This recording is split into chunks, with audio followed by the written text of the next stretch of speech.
All right, Justin, so where are we working on? Hey guys, we got a 2007 Subaru Forester 2.5 liter in the shop today.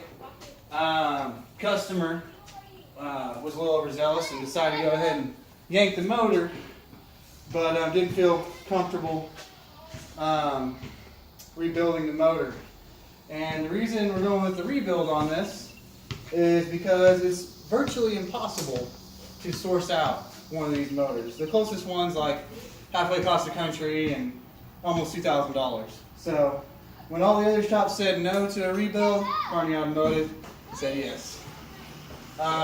This is basically how we got the motor. Customer yanked the oil pan off, saw metal shavings. Originally the car it started knocking, so that's obviously an issue.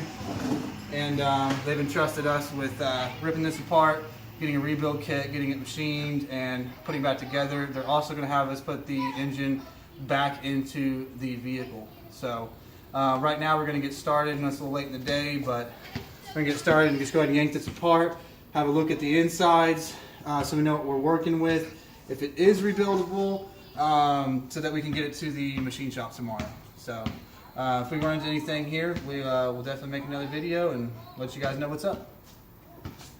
All right, well, we're gonna get turning some tools.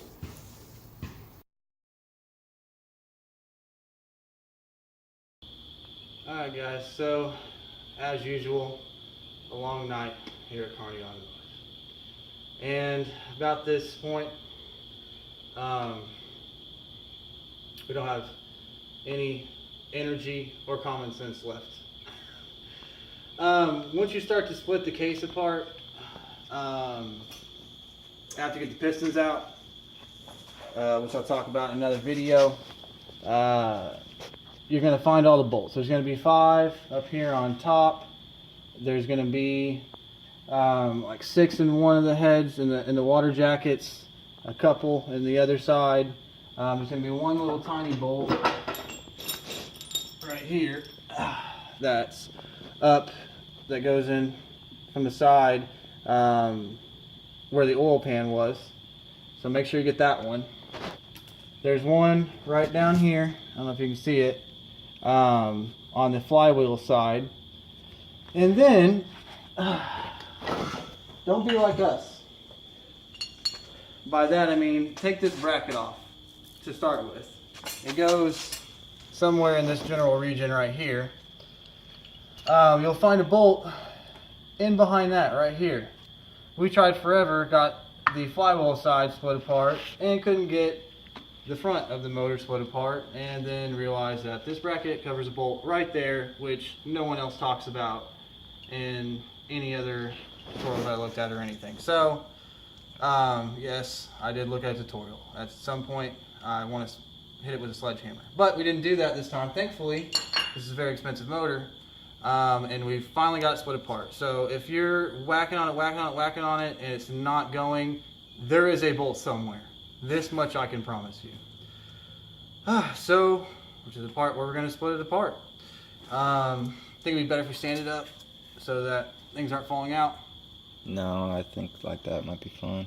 All right, so let's see what's going on inside of this motor here.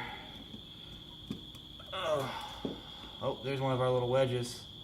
Shouldn't have to do that. Fine. Don't worry about that. It's all getting replaced anyways. So we had a lot of metal shavings inside of the motor. And taking a look around. Go ahead and flip that on its face. To see what happened. Be careful with this. We're going to reuse that. Split this up. Alright. So this motor was knocking. And from the looks of it, let's see, we got bearing there. Let's see what's going on with this bearing.